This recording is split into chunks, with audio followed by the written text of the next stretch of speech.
Hello හැමෝටම කොහොමද? ඉතින් මං හිතනවා ඔයාලා හැමෝම සතුටින් පරිස්සමින් ඇති කියලා.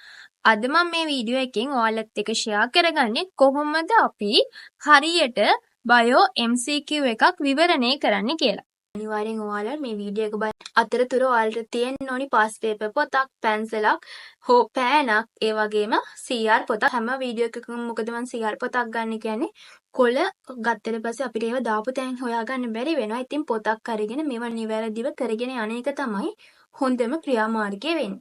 ඒකේ විවරණයක් කරන එකෙන් අපේ මතකය වර්ධනය වෙනවා.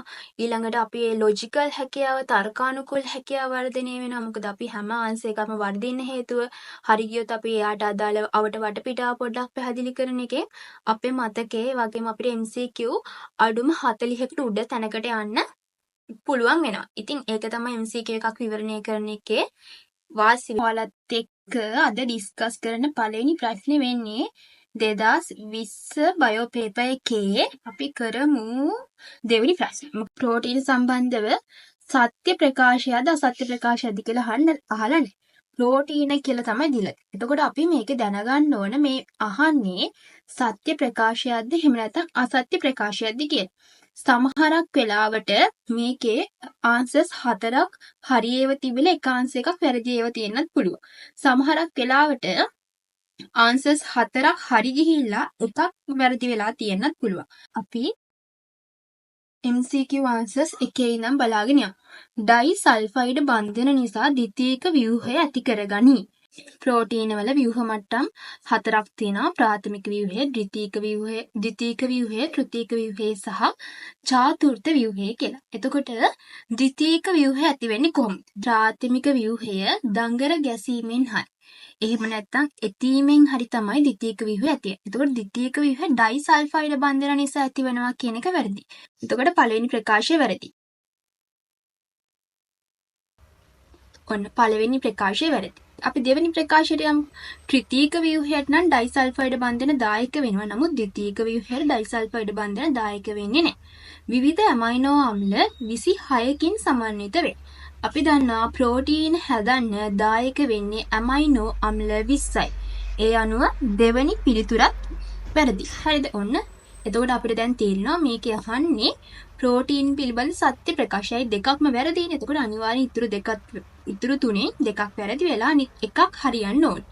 අපි තුන්වෙනි පිළිතුරත් බලමු. Carbon, hydrogen, oxygen, nitrogen, sulphur සහ ෆොස්ෆරස් වලින් සමන්විත වේ. ප්‍රෝටීනයක් ගත්තොත් ප්‍රෝටීන එක මූලද්‍රව්‍ය සංයුතිය වෙන්නේ කාබන්, හයිඩ්‍රජන්, ඔක්සිජන්, නයිට්‍රජන් සහ සල්ෆර්. ෆොස්ෆරස් ප්‍රෝටීන එක අඩංගු වෙන්නේ නැහැ. මේකේ ෆොස්ෆරස් කියලා දාලා තියෙනවා. ඒක නිසා අපිට ෆොස්ෆරස් තියෙන නිසා මේ පිළිතුර අපිට වැරදි කියලා ගන්න පුළුවන්. හරිද? හතරවෙනි ප්‍රකාශය. ශාලක නිසා දුස්වාභාවීකරණය නොවේ. ප්‍රෝටීන එක දුස්වාභාවීකරණය කියලා කියන්නේ මොකක්ද? ප්‍රෝටීන එක තියෙන දුර්වල රසායනික බන්ධන සහ අන්තර්ක්‍රියා වෙනස් වීමෙන් ප්‍රෝටීන එක තියෙන විශිෂ්ට ත්‍රිමාණ හැඩය නැතිවීම තමයි අපි දුස්වාභාවීකරණය කියලා කියන්නේ. එතකොට දුස්වාභාවීකරණයට හේතු වන සාධක කිහිපයක් තියෙනවා. ඒ තමයි ප්‍රබල අම්ල, ප්‍රබල භෂ්ම, අධික ලවණ සාන්ද්‍රණ, බැරලෝහ, ඊළඟට ඉහළ උෂ්ණත්වය සහ අධිශක්ති විකිරණ, කාබනික ද්‍රාවක හා ශාලක. හතරවෙනි ප්‍රකාශය තියෙන්නේ ශාලක නිසා දුස්වාභාවීකරණය නොවේ කියලා. හරිද? නොවේ කියලා. ඉතින් ශාලක නිසා දුස්වාභාවීකරණය නොවේ නෙමෙයි, ශාලක නිසා දුස්වාභාවීකරණයක් වෙනවා. ඒක නිසා අපිට හතරවෙනි පිළිතුරත් අසත්‍යයි කියලා ගන්න පුළුවන්. ඉතින් අපිට කෙලින්ම උත්තරය ගන්න පුළුවන් ද්‍රව්‍ය පරිවහණයට දායක වේ කියලා. පරිවාහක ප්‍රෝටීන, ඊළඟට හෝමෝනමය ප්‍රෝටීන, ව්‍යුහමය ප්‍රෝටීන, උත්ප්‍රේරක ප්‍රෝටීන ඔය ආදී වශයෙන් අපිට ප්‍රෝටීන වර්ග කරන්න පුළුවන්. පරිවාහක ප්‍රෝටීන ද්‍රව්‍ය පරිවහණයට තමයි උදව් වෙන්නේ. ඒ අනුව අපිට පස්වෙනි පිළිතුර සත්‍යයි කියලා ගන්න පුළුවන්. ඒ වගේ ප්‍රශ්නයකට ඔයාලා ආන්සර්ස් මාක් කරද්දී මුලින් ප්‍රශ්නෙට අදාළ ආන්සර්ස් පහම හොඳට කියවන්න. හොඳට කියවලා වඩාත්ම නිවැරදි පිළිතුර තමයි අපි මාක් කරන්න ඕනේ. එතකොට දැන් මේ ප්‍රශ්නේ ප්‍රෝටීන එක කියලා තියෙනවා නිවැරදිද සත්‍යද කියලා අපි දන්නේ නැහැ. දැන් අපි හොයාගත්තා මේ ප්‍රශ්නේ කොහොමද කරන්නේ. එතකොට මම දැන් ඔයාලට කිව්වා මේ ප්‍රශ්නේ අපි ආන්සර්ස් පහම කතා කරා. එතකොට ඔයාලා කරන්න ඕනි අර විවරණ ලියන්න ගතිපු CR පොතේ අදාළ අවුරුද්ද ලියුව 2020 තුන්වෙනි ප්‍රශ්නේ. ඒකට අදාළව මේක විවරණය කරගෙන යන්න. පළවෙනි ප්‍රකාශය වැරදියයි, දෙවෙනි ප්‍රකාශය වැරදියයි, තුන්වෙනි ප්‍රකාශය වැරදියයි, හතරවෙනි ප්‍රකාශය වැරදියයි යන ආදී වශයෙන් වැරදි ප්‍රකාශ ටික වරදින්න හේතුව ලියලා ඒ අවට ප්‍රෝටීන සම්බන්ධව ඔයාට මොනවා හරි අමතක වෙච්ච තැනක් තියෙනවා නම් අන්න ඒ වගේ මෙතන විවරණය කරගෙන යන්න පුළුවන්. ඔය විදිහට තමයි MCQ එකක් විවරණය කරන්නේ. ඊට පස්සේ ඔයාලට ඒක යටතේ ලියන්න පුළුවන් පරිවාහක ප්‍රෝටීන වලට උදාහරණ මොනවද? උදාහරණ තමයි හිමොග්ලොබින් සහ මස්තු ඇල්බියුමින්. හිමොග්ලොබින් වල කෘත්‍ය තමයි CO2 සහ O2 පරිවහනය කිරීම. මස්තු ඇල්බියුමින් වල කෘත්‍ය තමයි මේද අම්ල පරිවහනය කිරීම. ඉතින් ඔය විදිහට තමයි MCQ පේපර් එකක් විවරණය කරන්නේ. අපි තව ප්‍රශ්නයක් අරගෙන බලමු. ඒක විවරණය කරන්න කලින්, ඒ කියන්නේ MCQ ප්‍රශ්නයක් කරන්න කලින් MCQ එකට අදාළ ප්‍රශ්නය හොඳට කියවන්න. හොඳට කියවලා ඒකට අදාළ පිළිතුරු පහත් හොඳට කියවන්න. මොකද සමහරක් අය පළවෙනි පිළිතුර හරි ගිහපු ගමන් ඒකට මාක් කරලා අනිත් කියවන්නේ. ඊට පස්සේ සමහරක් වෙලාවට ඒ පිළිතුරට වඩාත්ම නිවැරදි පිළිතුරක් අනිත් හතරේ තියෙන්නත් පුළුවන්. එතකොට MCQ පොයින්ට් එකක් ඔයාට අපරාධයි. MCQ මාක් එකක් කියලා කියන්නේ තනිකරම එක ලකුණක්. ඉතින් අපරාධිනේ වගේ එකක් මිස් කරගන්න. ඒක නිසා ප්‍රශ්නේ කියවලා හොඳට ආන්සර්ස් පහත් කියවන්න. ඒකේම ප්‍රශ්නේ කියවද්දී සමහර ප්‍රශ්නවල තියෙන්නේ ප්‍රශ්නේ කියවද්දී දැන් ඔයාට අහුවෙනවා. ප්‍රශ්නේ කියවද්දී ඔයාට අහුවෙනවනේ. නිවැරදි නොවන පිළිතුර තෝරන්න. වැරදි වන්නේ මින් කුමක්ද? සත්‍ය වර්ණය තෝරන්න, අසත්‍ය වර්ණය තෝරන්න. ඊළඟට සත්‍ය නොවන පිළිතුර මොකද්ද? නිවැරදි නැති පිළිතුර මොකද්ද? අසත්‍ය පිළිතුර ඔන්න ඔය වගේ වචන සෙට් එකක් එනවනේ. ඉතින් ඔයා ප්‍රශ්නයක් කියවද්දී මුලින්ම ඒ වගේ වචනයක් එනවනම් අනිවාර්යෙන් ඒ වචනේ රවුන්ඩ් කරන්න. හරි මොකක් හරි උදාහරණයක් ගත්තොත් ඉලෙක්ට්‍රෝන පරිවහන දාමය පිළිබඳ අසත්‍ය පිළිතුර තෝරන්න. එතකොට ඔයා ඉක්මනට කරන්න ඕන අර ප්‍රශ්නේ අසත්‍ය කියන කෑල්ල රවුන්ඩ් කරන්න. එතකොට ඔයාට මොකද වෙන්නේ? අර අන්තිමට ආන්සර්ස් ඒ කියන්නේ ඇයි මං එහෙම කියන්නේ හේතුව තමයි දැන් අපි එක්සෑම් මයින්ඩ්සෙට් එකත් එක්කනේ ඉන්නේ. එතකොට පළවෙනි පිළිතුර කියවලා පස්වෙනි පිළිතුරට යනකොට සමහර අයට ප්‍රශ්නේ අමතක වෙනවා. ඉතින් ආයෙමත් ප්‍රශ්නේ බලනකොට ටග් ගාලා රවුන්ඩ් කරපු එක පේනවනේ. එතකොට ඉක්මනට ආයෙ ටග් ගාලා මතක් වෙනවා. ඊට පස්සේ අපි ගමු ඒ 2020 පේපරයෙන් පළවෙනි ප්‍රශ්නේ. ත්‍ය මත මුලින්ම ඇති වූ ජීවීන් ලෙස සැලකන්නේ විෂම පෝෂී නිර්වායු ප්‍රාග්ඥෂ්ටිකීන්. අපි පළවෙනි ආන්සර් එකේ ඉඳන් බලාගෙන යමු. හතු පාටින් ගමුකෝ. විෂම පෝෂී නිර්වායු සූනෂ්ටිකීන්. ප්‍රාග්ඥෂ්ටිකීන් සූනෂ්ටිකීන් කියලා තියෙන නිසා පළවෙනි පිළිතුර වැරදි. විෂම පෝෂී ස්වායු. ස්වායු කියලා තියෙන නිසා දෙවෙනි පිළිතුර වැරදි.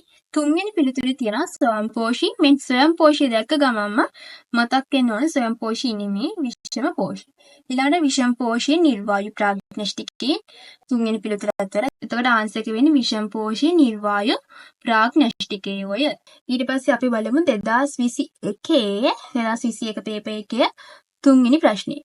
උපසෛලීය සංඝටක පිළිබඳ නිවැරදි උපසෛලීය සංඝටකයේ කෘත්‍ය සංකලනයේ තොරණ. නිවැරදි පිළිතුර තමයි මේ ප්‍රශ්නේ අහන්නේ. අපි පළවෙනි ආන්සර් එකකින් නම් බලාගෙන යමු. ග්ලයොක්සිසෝම අවශේෂ ද්‍රව්‍ය සෛලයෙන් පිටතට පරිවහනය කර. ග්ලයොක්සිසෝම කියලා කියන්නේ ශාක සෛලවල පමණක් හමුවන ඉන්ද්‍රිකාවක්. මේද අම්ල සීනි බවට පරිවර්තනය කිරීම තමයි ග්ලයොක්සිසෝම වල කෘත්‍ය. ඒ අනුව පළවෙනි පිළිතුර වැරදි.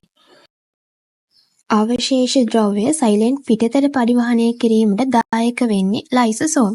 දෙවෙනි පිළිතුර බලමු. සිනිඳු අන්තප්ලාස්මීය ජාලිකාව පරිවහන ආශ්‍රයිකා නිපදව.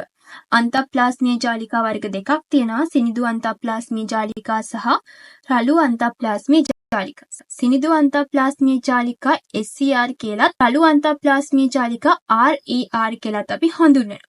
එතකොට සිනිඳු අන්තප්ලාස්මීය ජාලිකා පරිවහන ආශ්‍රයිකා නිපදවීම කියලා තියෙනවා. සිනිඳු අන්තප්ලාස්මීය ජාලිකාවල කෘත්‍ය තමයි සෛල තුල පරිවහන ආශ්‍රයිකා නිපදවීම. ඊළඟට රළු අන්තප්ලාස්මීය ජාලිකාවල කෘත්‍ය පරිවහන ආශ්‍රයිකා නිපදවීම. මොකද්ද මේ දෙකේ වෙනස?